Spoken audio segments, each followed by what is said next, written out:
మీరు నాకు తెలిసి మీరు చిన్నప్పటి నుంచి చేస్తున్నారు. ఆల్మోస్ట్ నాకు తెలిసి వందల సినిమాలు వేళ్ళు దాటిపోయి ఉంటాయి. మీ హీరోగానే ఆల్మోస్ట్ 50 మూవీస్ చేశారు. అవును. కమెడియన్గా చేశారు, క్యారెక్టర్స్ చేశారు, అన్నీ చేశారు. అంటే మీరు చూడని హీరో లేరు, మీరు చూడని స్టార్డమ్ లేదు, అన్నీ చూశారు. బట్ మీరు చూసిన అప్పటికి ఇప్పటికి ఏం మారింది? అంటే you can see the clear difference. అప్పుడు ఇండస్ట్రీ ఏంటి, ఇప్పుడు ఇండస్ట్రీ అంటే మనుషుల్లో, ఐఎమ్ టాకింగ్ అబౌట్ ఇండస్ట్రీ కానీ మనుషుల్లో తేడాలు చాలా చూసుంటారు. చాలా మార్పు. అవి నిజంగా చెప్పాలంటే గోల్డెన్ డేస్. చిరంజీవి గారికి పద్మవిభూషణ్ రాగానే నేను బొకే తీసుకెళ్ళి ఇవ్వగానే మనలో ఫార్మాట్ ఏట్రా అన్నాడే. లేదన్నా, ఎక్కడ మొగలుతూరు, ఎక్కడ మీ అచీవ్మెంట్, మామూలు విషయం కాదు ఇది. కానీ మీ ఇంటికి వస్తుంటే ఆ కష్టం కనిపిస్తుందన్నా, మీ కష్టం అనగానే ఇదే కదరా మనకి అని చెప్పడం జరిగింది. నా లైఫ్లో కూడా నేను చాలా ప్రాబ్లమ్స్ ఫేస్ చేశా చెన్నైలో.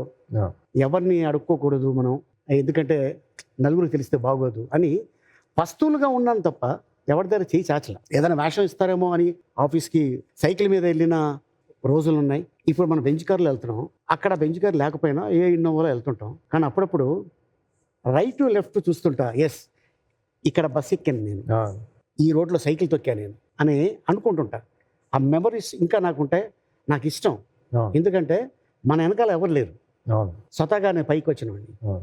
ఏంటంటే నా టాలెంట్ తోటే నేను ఇండస్ట్రీలో పైకి వచ్చాను తప్ప. బట్ నేను కూడా అప్పుడప్పుడు అనుకుంటుంటా నేను అచీవ్ చేశా. ఎస్. బట్ ఏంటంటే ఇప్పుడు వచ్చే ఆర్టిస్టులు చాలామందికి నేను చెప్తూ ఉంటా, అరే ఇది కాదురా లైఫ్, ఇది life.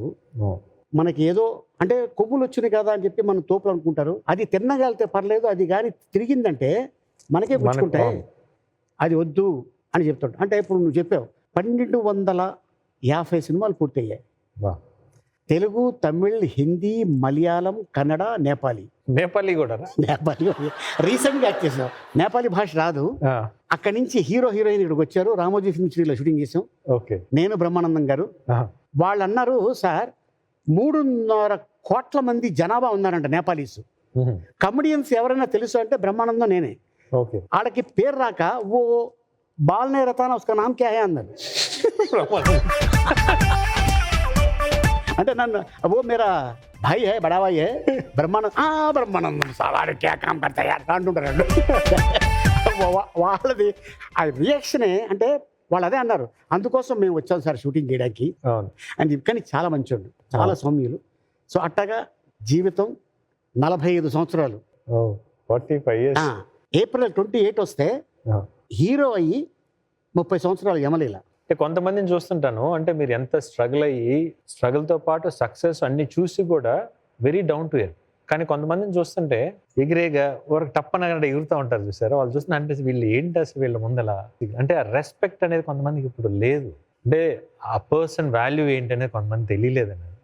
I really deserve, because మిమ్మల్ని నేను చూసాను ఫస్ట్ నుంచి. మీరు ఎంత కష్టపడి ఏ పొజిషన్కి వచ్చారు, మీరు ఎంత హెల్ప్ చేశారు మీ ఫ్యామిలీకి, ఎంత సపోర్ట్గా ఉన్నారు మీరు, అది hats off. Thank you Gopi. ఎందుకంటే మన జర్నీ మామూలు జర్నీ కాదు. ఇంకోటి ఏంటంటే ఇక్కడ ఆలీతో సరదాగాలో ఆలీతో పాటు గోపీచంద్ సరదాతో అయిపోయింది.